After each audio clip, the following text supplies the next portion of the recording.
Generasiku seharusnya malu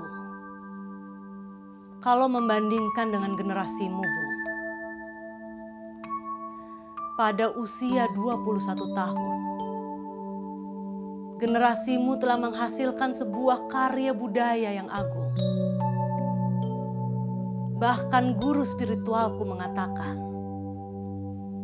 sebuah deklarasi, adanya sebuah tanah air yang berbahasa satu dan berbangsa satu, yang mencerminkan jiwa Bhinneka Tunggal Ika sebagai warisan leluhur. Sumpah yang kalian ucapkan ini, selain menjadi pengikat, tapi juga menjadi cita-cita untuk mewujudkan negara Republik Indonesia. Sumpah kalian, Bung, telah engkau wujudkan dengan kerja keras dan berdarah-darah. Sumpah Pemuda pada dasarnya adalah orasi semi proklamasi bahwa sebenarnya Indonesia sudah ada. Dan ternyata terbukti benar bahwa 6 tahun kemudian terbukti yang membuat saya mengerti tindakanmu, pikiranmu, bahwa pada tahun 1922, pada saat Bung berusia 21 tahun di Bandung, kamu yang masih muda itu telah mewakili negara secara hukum, dan adanya Stadblad itu menjadi bukti bahwa terbentuknya sistem pemerintahan hukum. Di situ sudah ada strata sosial, adanya bangsa Tionghoa, bangsa Eropa, bangsa pribumi atau Irlander. Padahal pada waktu itu, bentuk pemerintahan kita masih kerajaan. Walaupun sejak abad 18, dimulai dari perjanjian Sultan Agung sampai masa Mangkunegara.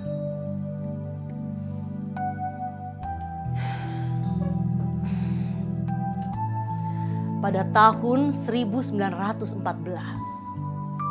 sampai 1918, setelah terjadi Perang Dunia Pertama, dunia mengalami krisis ekonomi yang sangat dahsyat.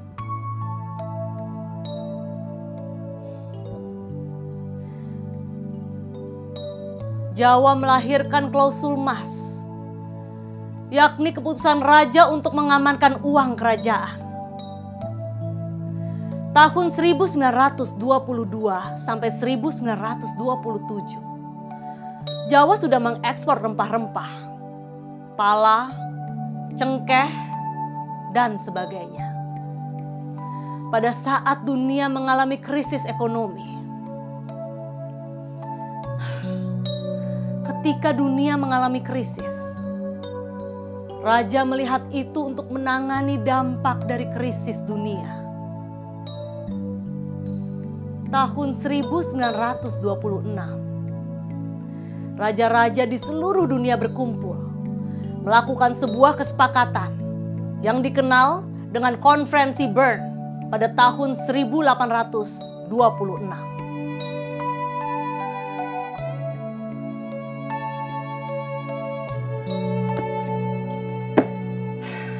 Hebatnya kamu, Bu. Kamu sudah bisa memprediksi bahwa peraturan hukum kelak akan menjadi fondasi hukum di Indonesia mendatang.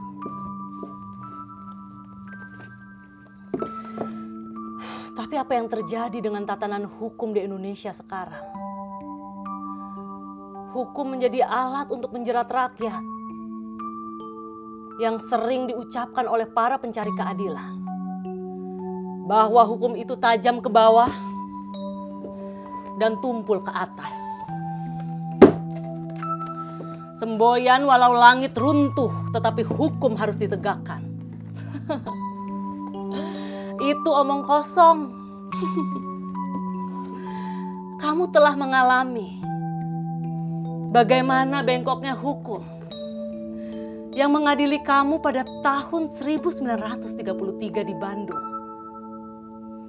Di depan peradilan kolonial, dengan gagah perkasa, engkau telah mengatakan, ini bukan Soekarno, tapi Indonesia yang diadili. Kehebatanmu, Bung, setara dengan Patih Gajah Mada.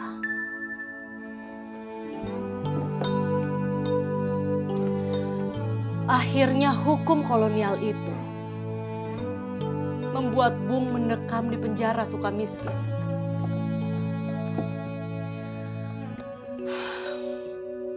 Walaupun mereka berhasil memenjarakan fisikmu, namun jiwamu tetap bebas merdeka sehingga engkau mampu menyusun pembelaanmu. Dan akhirnya dikenal sebagai Indonesia Menggugat.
Office of the Java Band.